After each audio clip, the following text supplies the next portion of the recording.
So now we're talking about how does practicing gratitude actually affect productivity and profitability in a company. There are business stats here that show that gratitude has a positive effect. If you're in business to make money, which is what a business is there for, right? Why would you not want to boost productivity by 50% with something as simple as showing appreciation for your team members? Good morning, HR. I'm Mike Coffey, president of Imperative, bulletproof background checks with fast and friendly service. And this is the podcast where I talk to business leaders about bringing people together to create value for shareholders, customers, and the community. Please follow, rate, and review Good Morning HR wherever you get your podcast. You can also find us on Facebook, Instagram, YouTube, TikTok, or at goodmorninghr.com. More and more, employers are encouraging their employees to bring their whole selves to work. And of course, they already were. It's not like they were getting lobotomized on their way to work every day. We all drag the stuff in our lives, both good and bad, into work with us every day. Sometimes our circumstances outside of work energize and motivate us, and other times they're stressors and distractors that keep us from performing at the level we know we're capable of. Joining me today to discuss what both leaders and team members can do to create environments where everyone thrives is Lori Saitz. Lori is an employee well-being consultant with a deep background in corporate communications, broadcasting, and entrepreneurship. She delivers workshops to corporate clients on Zen leadership and finding peace of mind amid the chaos. Lori also publishes a bi-weekly newsletter on LinkedIn called Weekly Zen. And you can listen to her podcast, Fine is a Four-Letter Word, which she bills as the podcast that empowers you to say, fuck being fine. And it is that salty at times. And as a warning to my more genteel listeners, there may be more frank and NSFW language in the rest of this podcast, so you can just jump forward to the commercial to get your research credit if that's what you want to do. Welcome to Good Morning HR, Lori. Good morning. Yes. Thank you so much for having me. So let's start with your podcast title. Fine is a four-letter word. I mean, I've been married 28 years now, and I know fine is a landmine. If I ever ask, how do you feel about this? And fine is the answer. I know that's not the end of the conversation, but that does sum up your approach to achieving high performance on the personal level. Why is fine a four-letter word? Fine is, it's a default. It's a default word that people just go to when they don't want to tell you what's really on their mind. And we've been conditioned to accept that it's okay to say fine and that it's okay to hear fine and just keep moving. Like nothing's wrong there. Well, and it's kind of what we expect and maybe sometimes really want to hear. And maybe, I think we ask how you doing or how are things going. And we really don't want to hear that, right? And so we've conditioned people as a culture to say, a fine, because we know we ask that a lot, and we really often don't want to know. How are things going? I'm praying they say fine. I don't want to sit here for the next 3 or 4 minutes hearing about, their dogs, pooped on the rug or whatever's going on in their lives, their kids, their spouse, or any of that. So maybe part of the problem is we shouldn't ask that question unless we really want the answer. There you go. I was just about to say, Mike, if you don't want the answer, then don't ask the question, because people say everything is fine, one, because they don't want to tell you what's really going on. They're embarrassed. They're ashamed. Mm-hmm. They're trying to manage it in their own head. And they also know that the person asking probably really doesn't want to know. And so anybody who's listening to this show right now is never going to hear that word or use that word in the same way again. So yeah, the challenge is if you don't really want to know, don't ask the question. Like, let's be authentic and genuine here.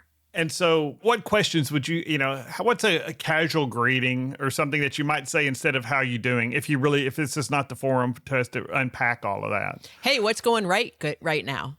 Oh, okay. Oh, there you go. That's, yeah. What's going really well? What's good? What's good in your life? Oh, there you go. Yeah. Okay. Those will work. Yeah. You know why that's such a good question? Just real quick, is Yeah. because it refocuses people. Most people are focused on what's not going right and what they want to complain and criticize about. And when you ask them that kind of question, it changes their focus. Yeah. And I typically end emails with, rather than thanks, be well or something like that. And that's my wish for everybody. And so, I hope all is well, and those kind of things are, and hopefully, it finds the whoever I'm talking to that way. What is the downside of not being honest, of just responding fine? The downside is nobody makes any real connections. Nobody's building any real relationships. And there's a loneliness epidemic happening in our country and in our world. And it's I believe, in large part because people aren't able to connect authentically. We're now relegated to everybody's communicating virtually. So nobody's in the same space and having face-to-face conversations where the energy is different. And people feel like nobody really cares how I feel. We're asking that question, how are you, but not really wanting the answer. People feel that. And so it leads to this feeling of isolation. And, there's a record number of people. I'm not going to get into the whole pharmaceutical thing, but there's a record number of people who are on antidepressant, anti-anxiety medications. And I feel like a lot of times that's because they don't know how to manage those emotions. They haven't been allowed to. And this is a way of getting through as opposed to dealing with it.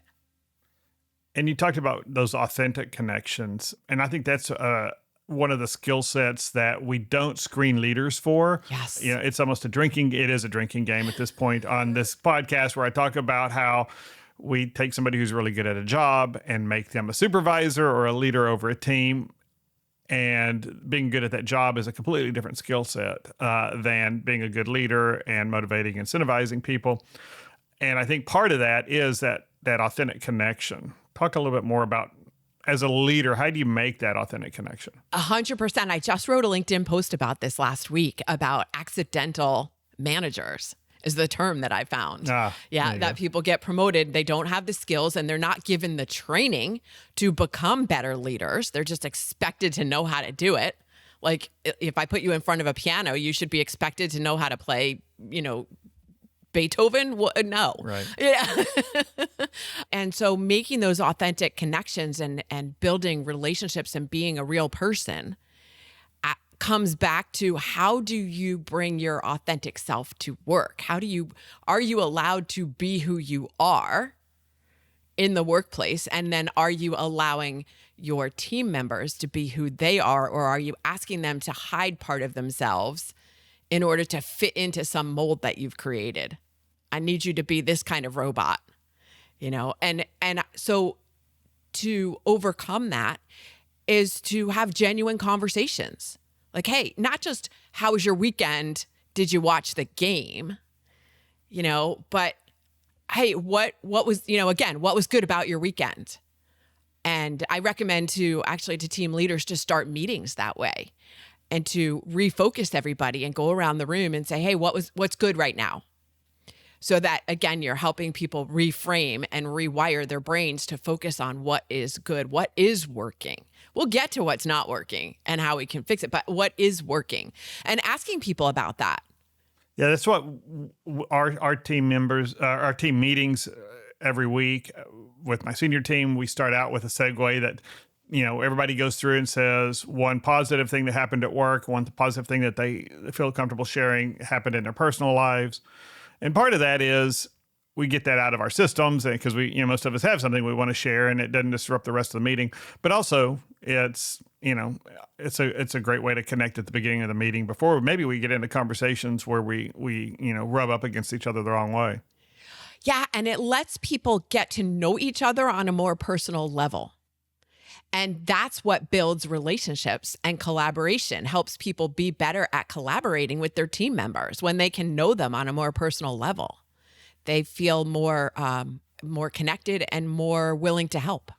So I think to be a good leader, you've got to kind of have your own stuff in order to start with. So when you're working with higher performing business leaders, what kind of things do they do, or what kind of tools do you bring to them to help them focus their ability to lead their people and to be authentic and bring about the best results for the individual and the organization? One of the biggest challenges for most people, whether they're a leader or they're part of the team, is managing the distractions in your head.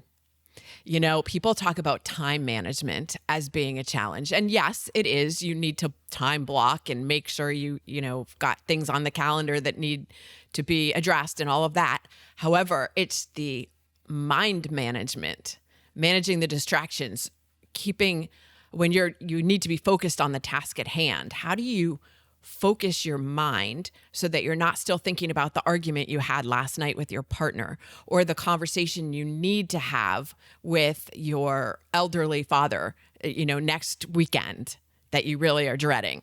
Right. How do you keep yourself focused on the task at hand so that you can work on the client presentation or work on invoicing or whatever it is, whatever is in front of you, and getting it done in a way that is efficient, that doesn't take you 8 hours when it really should be taking you 5? Managing these distractions. How do you do that? And when leaders learn the tools and techniques to do that, that makes them better at their job. It also makes them better at managing the people around them. And it would probably, for all of us, make us more authentic in our personal relationships too, if we're not preoccupied with work. Because certainly in my career, which is a long time, I've been in that spiral where when I'm supposed to be working, I'm thinking about the issues in my personal life and, somebody's sick or whatever. And then in my personal life, I'm feeling almost guilty that I'm not working. And it's really bad if you're an entrepreneur because you feel like you're on, 7/24. I hear you. But yeah. And so, it brings balance if you can be really present right now with whatever you're doing and focus on the right thing, the things that's right in front of you, and let everything else go. I teach yoga, and I often start my class with breathing and just saying, everything that happened before class today, let it be outside the door. Everything that you've got planned for the coming week, let it be outside the door. Give yourself the next hour on your mat just to serve yourself.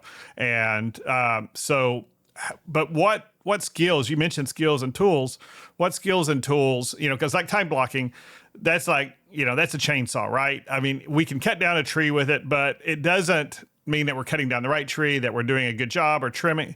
What tools really help you refine that ability to be present, authentic in the moment? You just mentioned one of the most basic tools that is so easy to do that a lot of people will discount it because, wait, it can't be that easy. You mentioned breathing. And presumably everybody who's listening is breathing, right? However, are you breathing efficiently? Are you breathing in a way that is actually serving you? Yes, you're breathing to stay alive, but most people are breathing very shallowly. And that actually increases stress levels because it's when you're breathing shallowly, you're generating more cortisol, which is the stress hormone, so that's what's running through your veins. When you stop and you breathe really deeply, even for 60 seconds or 120 seconds, like 2 minutes, stop and just breathe in really deeply all the way down to your abdomen. Feel the air coming in all the way down, all the way down. I'm sure you do this in your yoga classes, right? And let it go. And as you're breathing out, feel your head relaxing, your neck relaxing, feel your shoulders moving away from your ears, and just do that a few more times. Let yourself breathe in, oxygenate your blood and your brain. And now you're filling yourself with the feel-good hormones of dopamine and serotonin and oxytocin, and you're reducing the cortisol in your body. So just simply sitting and breathing and saying to yourself, like you mentioned, I'm focused on this task at hand. whatever happened before, whatever's going to happen later, I'm breathing and I'm sitting here doing this right now. I just read a book, and I want to give the author credit. James Nestor. He just finished his book called Breath, and it's about his 15-year.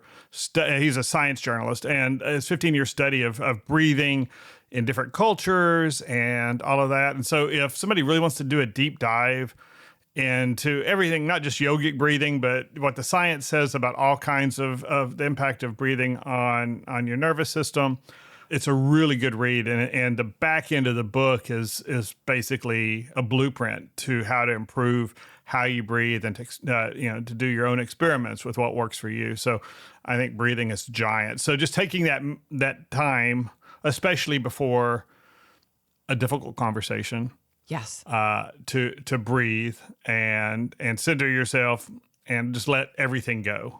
Everything that you're carrying on your back, in your backpack. I'm always thinking about those things that we put in our backpack and we carry around with us all day, and they're better on a shelf till we need them later. Mm-hmm. Yeah, such a great analogy. Just doing that breathing. Or if you are getting ready to work on something that's going to take a lot of brain power, first of all, finding the right time for you. You're talking about books. I'm just finishing reading Dan Pink's book called When. That's a great book. Yeah, the scientific secrets of perfect timing. The Nappuccino is. I read that probably 10 years ago, and I'm a big believer in the Nappuccino now. That drink a cup of coffee, take a 20-minute nap in the middle of the afternoon, boom, you're ready for the rest of the day. Right. Yeah. So finding the ideal time for you to be working on something that requires a lot of concentration. And he talks in the book about, for most people, that is typically in the morning, but not for everybody. So anyway, finding the right time. But even before that, doing the breathing and potentially going outside and taking a quick 5-minute walk. And if you can do it in nature, great. But if you have to do it around a parking lot, then do that. And without your electronics. I mean, if you have to have your phone in your pocket, but you're not listening to it, you're not looking at it, you're walking and you're paying attention to, what am I seeing? What am I smelling? What am I hearing? What does, I don't know what you're tasting if you're out walking, right. But, if you're in snow, maybe you're getting some snowflakes on your tongue. I don't know. But, and again, centering yourself, like you said, centering, grounding. Another great exercise, if it's warm enough, is to take your shoes off and stand in the grass for, again, 2, 3, 5 minutes. Doesn't have to be longer than that. And feel yourself being rooted like a tree, like a sequoia. I am rooted and I am grounded, and nothing can shake me. These are great exercises to practice before you need to, like you said, go into a difficult conversation or sit and be focused while you work on a project. And you will find, if you do this, instead of, I don't have 5 minutes to go do that, you're actually going to save yourself a lot of time, because you're going to be more efficient when you come in to do the project.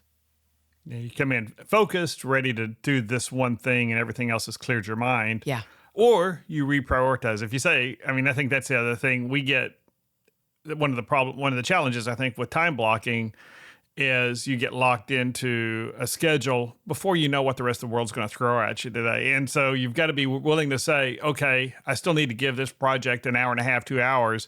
But right now, rather than try to fight through and knock this thing out, this other thing that I know is important and urgent, I need to take care of right now, move it around. And I think sometimes we don't quite get that part of the time blocking. Mm-hmm.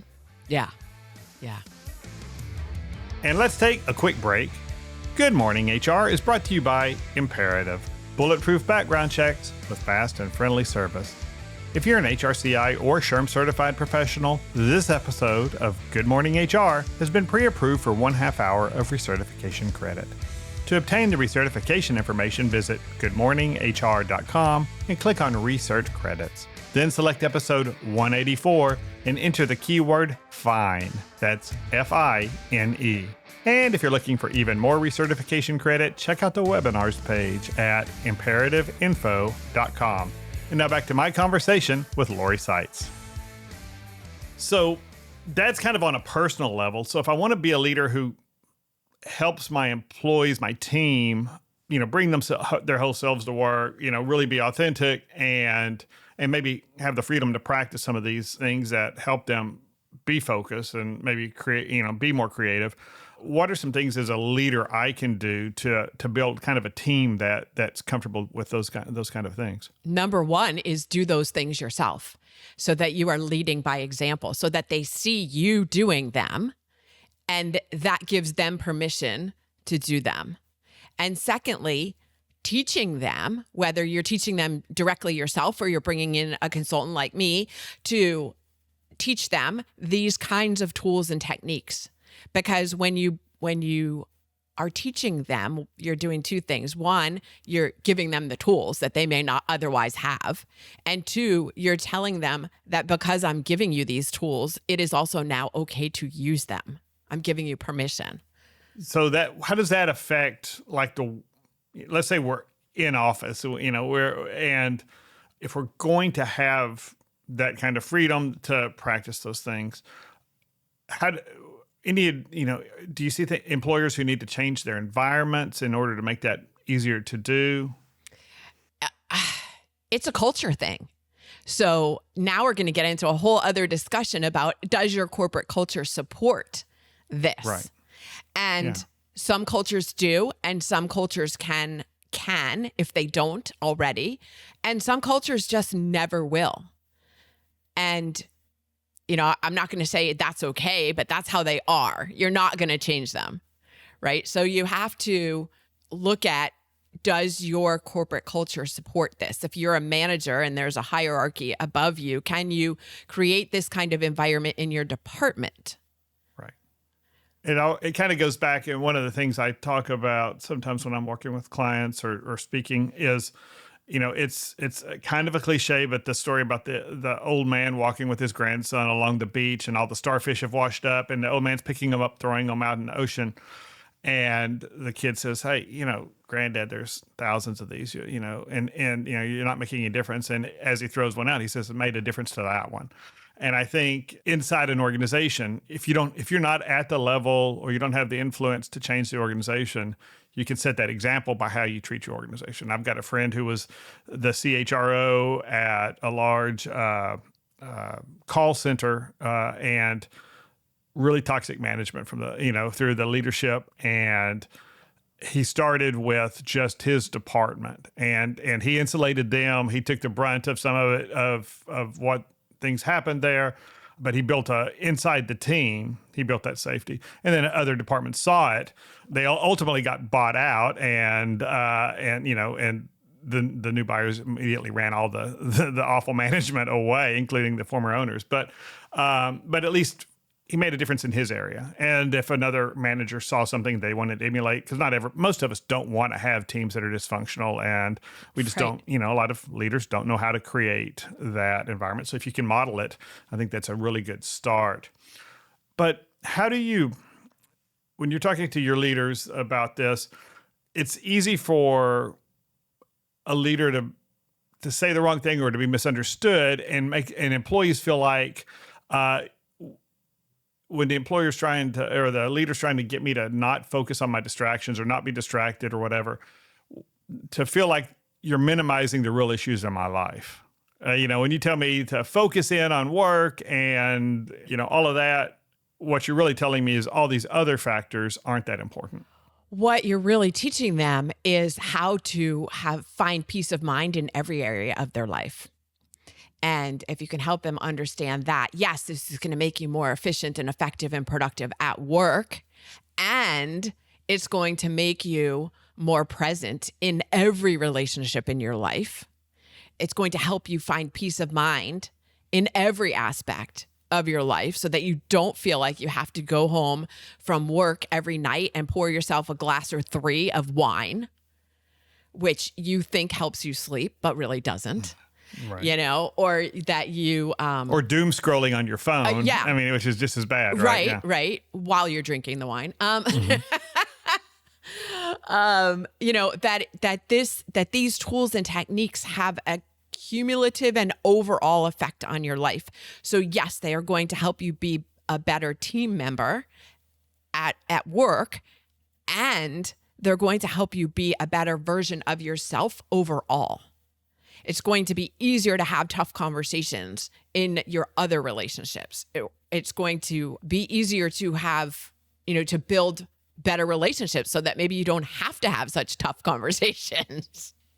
It's going to make you a better parent. It's going to make you a better human. And it's going to help you alleviate stress in every area of your life. And this is the part where I really struggle, because so many people are addicted to this feeling of being in stress all the time. And so you can teach them these tools and techniques, but they feel it's very uncomfortable to not be stressed all the time, to not feel like you're a squirrel stuck in the middle of the road going, which way do I go? What do I do? This like very squirrely feeling. Right. Or to feel like your hair is on fire all the time, because that's just what you've become used to. And it doesn't necessarily feel good, but it's comfortable. And when you find peace of mind, now that feels uncomfortable. Wow, that's weird. I don't know. How do I go find drama? Yeah, well, and I think a lot of entrepreneurs are kind of high anxiety people. And a lot of really successful professionals are pretty high anxiety types.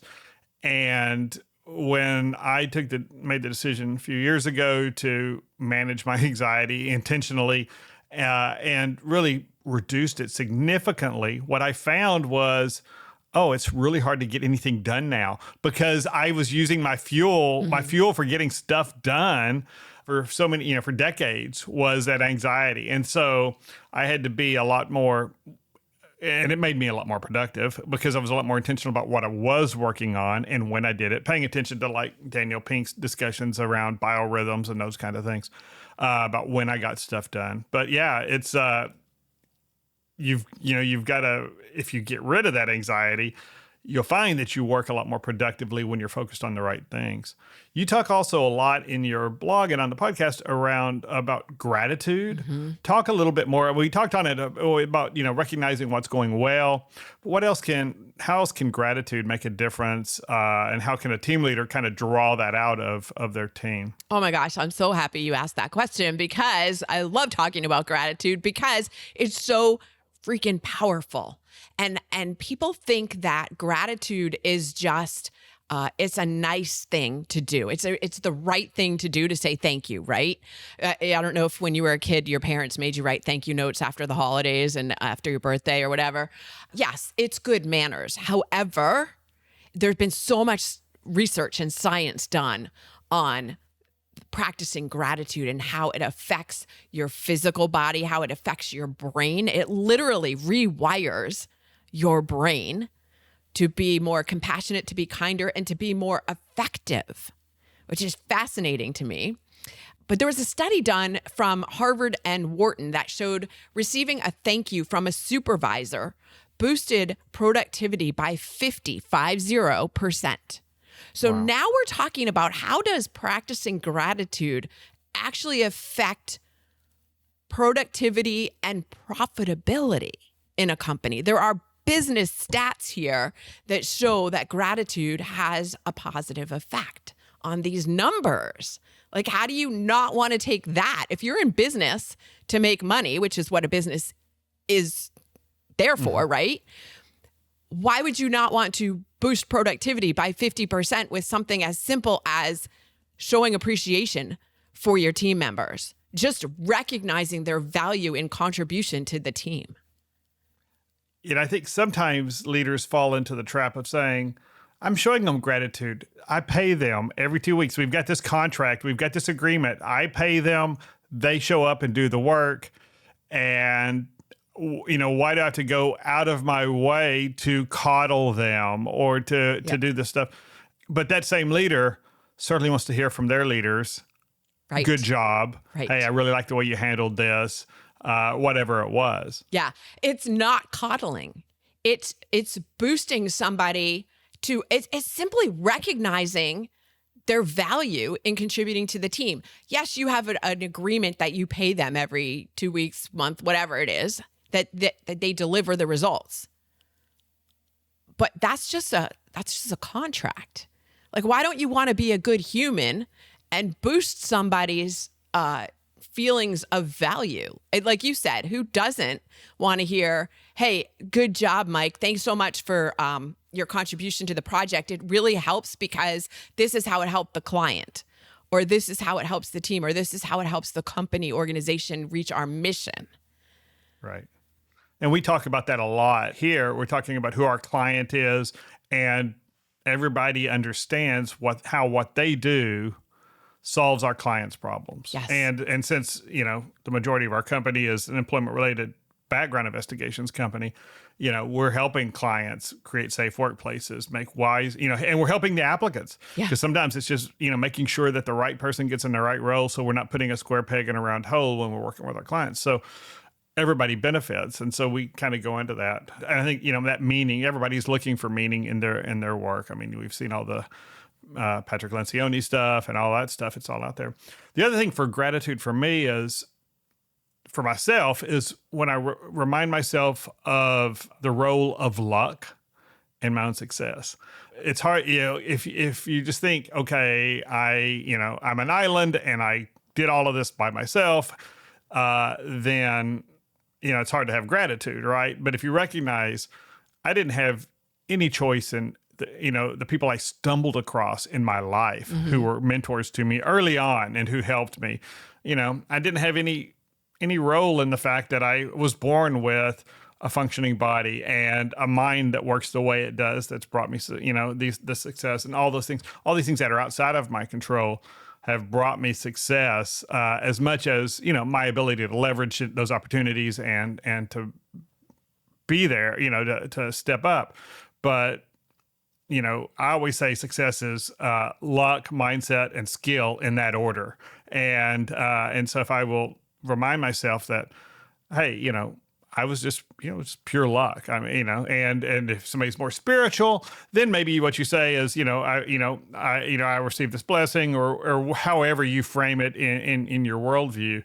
But I think that helps me, at least with gratitude, is just remembering, the day I get what I've really got coming to me, I might be really disappointed, So if we can mix it up and say, things that came to me without my necessarily deserving it or earning it, or, things outside of my control, that's what I'm grateful for. You said number 2 was your attitude. Mindset. Yeah. Mindset. Yeah. That is so enormous. And that's where gratitude comes in. That attitude of gratitude. I'm not like, that phrase is so overused, but the whole idea that you get to choose how you look at life. And if you look at life as something to be grateful for, and you can find gratitude even in the toughest situations. And if you can't, call me and I will help you find it, because I am a master at finding gratitude, even in like what looks like terrible, like everything's on fire situations. It is possible. That's not to say that the situation isn't happening and we're painting over it with rose-colored glasses and whatever.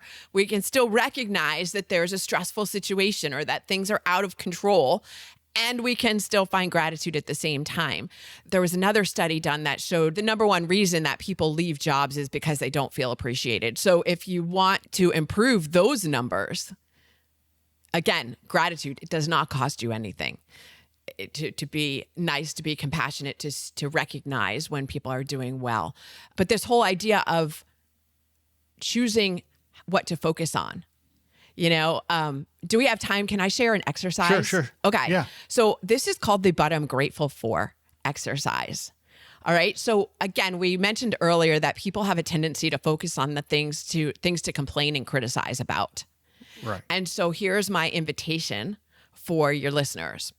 When you catch yourself complaining or criticizing about something, and I say when because, again, we're human, we will. Catch yourself in the moment and say, but I'm grateful for, like, give me something that pissed you off in the past couple of days. Oh. That you were complaining about. I'm so peaceful and lovable. Okay. Yeah. At the yoga studio, a teacher left a mess in the studio for me to come in, and I had to clean up the studio before I taught my class, and Okay. it annoyed me. Yeah. I can understand that. And now can you add on, but I'm grateful for what? But I'm grateful that I got to come teach a class because Okay. I mean, and you know, I if I could figure out how to monetize it, that's what I would do all the day, every day. And I'm teaching 7 times this week, so it's not unusual for me to be in there. But you know, it's a gift to me to be able to, you know, to lead people in something that I love for an hour at a time. Yeah. And but I'm grateful for could be something that's not even related to yoga.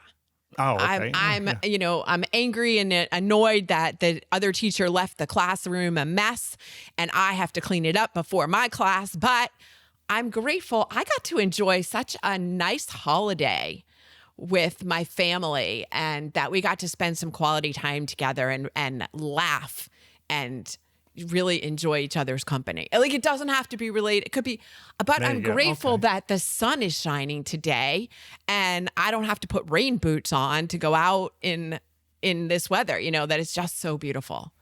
Whatever it is, Perfect. but I'm grateful But I'm grateful. and practice. And I'm grateful this. for you. Thank you for joining me, Lori. My joy to be here.